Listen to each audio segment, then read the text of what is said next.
And I bid you all grace, mercy, and peace from God the Father and from our Lord Jesus Christ. Amen. It is Tuesday, October the 6th, year of our Lord 2020, and it's good to have devotions with you again this week, the 18th week, in fact, after the Pentecost. So it's pretty clear that both the Psalm and the Old Testament readings this week from last Sunday's service are pulled into the service because of the Gospel reading. The Gospel reading concerned the last of the parables that Jesus told to the leaders from the Sanhedrin that were confronting him in Jerusalem on Tuesday, what we now call Holy Week.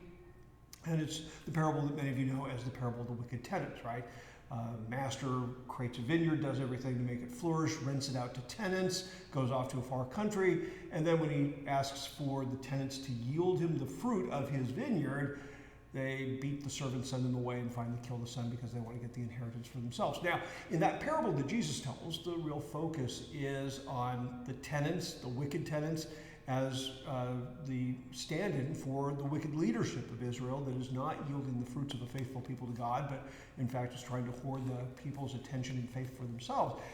But that vineyard itself is, throughout the whole of the Old Testament, a common image for how God understands his people Israel. So in our portion from Psalm 80, we'll get that vineyard under judgment because of its faithlessness and the plea in that lament for God to restore and return. And then when we hear from Isaiah 5, again, there will be a judgment against the people that they yielded only sour grapes in spite of everything that God had done for them to make them flourish.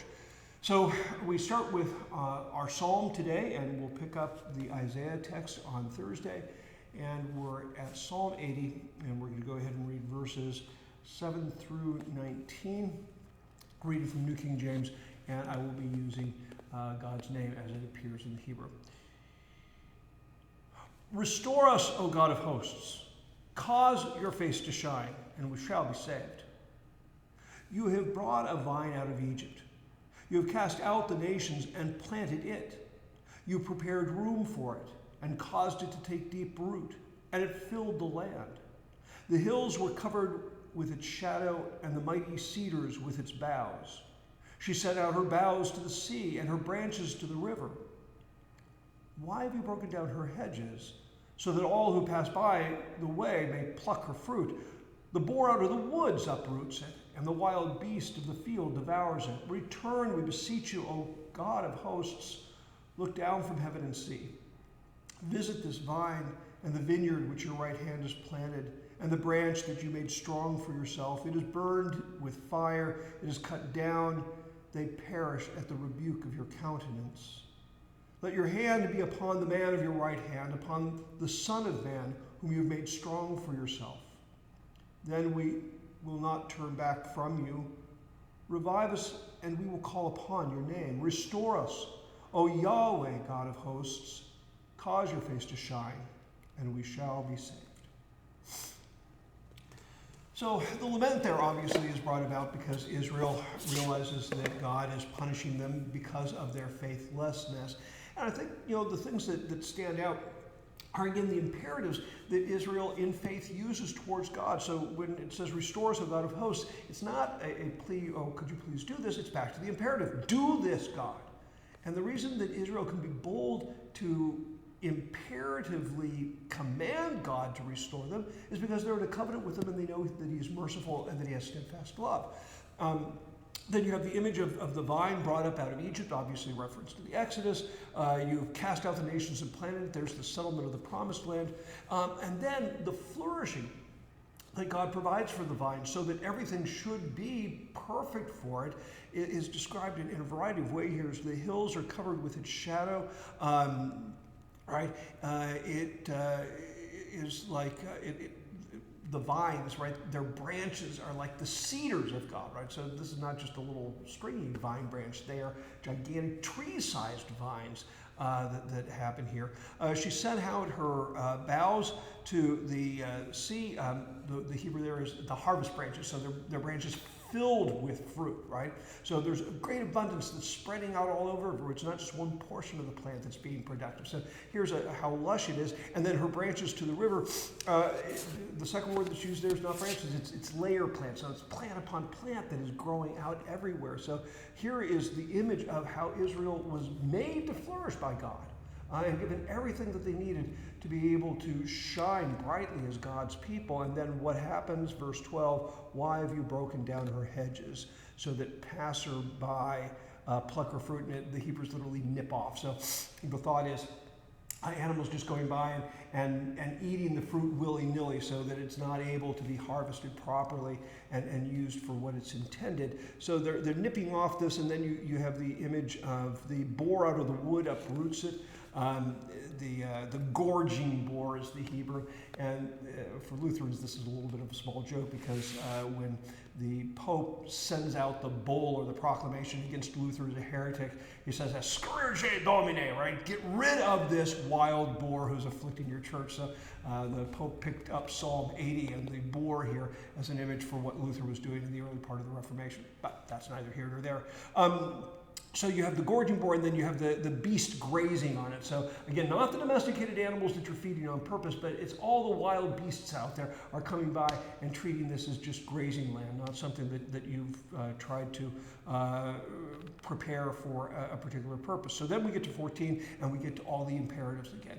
And the reason I belabor this is because you are given to use imperatives with God, right? In your lamentations. In your acknowledgement of your fallenness and your acknowledgement of your desolation, you can say, God, come help me. And the reason you can say that is because God has given you his son, Jesus. God has promised you his faithfulness. And so you take God at his word and call God to be God within your life. Now, we don't get to tell God how and when to act, right? That's his business. But asking and telling and pleading and cajoling God to do what he's promised, this is all fair game. So verse 14 then, we're back to the imperatives.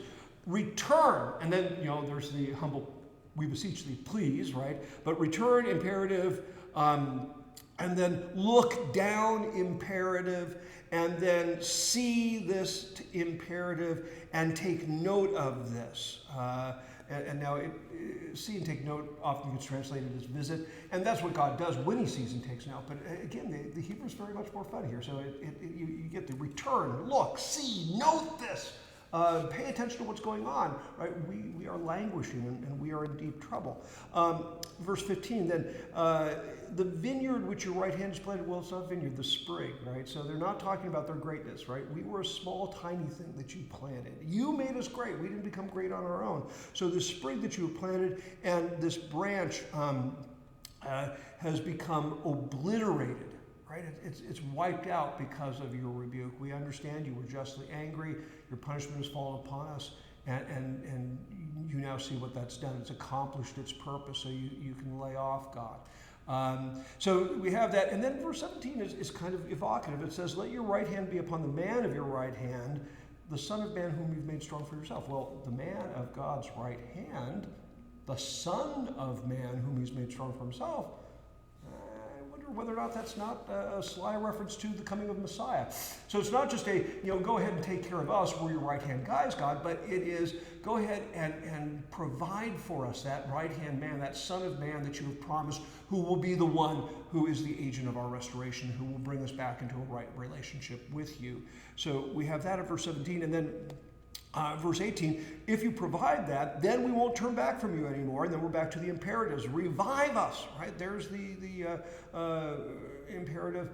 And then we will call upon you, right? We will worship you rightly. We will acknowledge your greatness, and we will walk in your ways. And then finally, right, we're to the imperatives. Restore us, Yahweh. Finally, the divine name is evoked, right? Restore us, Yahweh. And then cause your face to shine is let the light of your face shine upon us, right? God is filled with light. He is filled with love.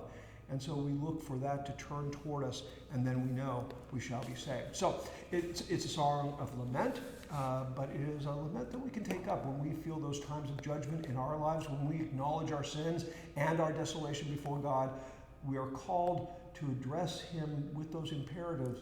Look, see, take note, visit, restore us, because we are your people, we are your planting, and you are our God.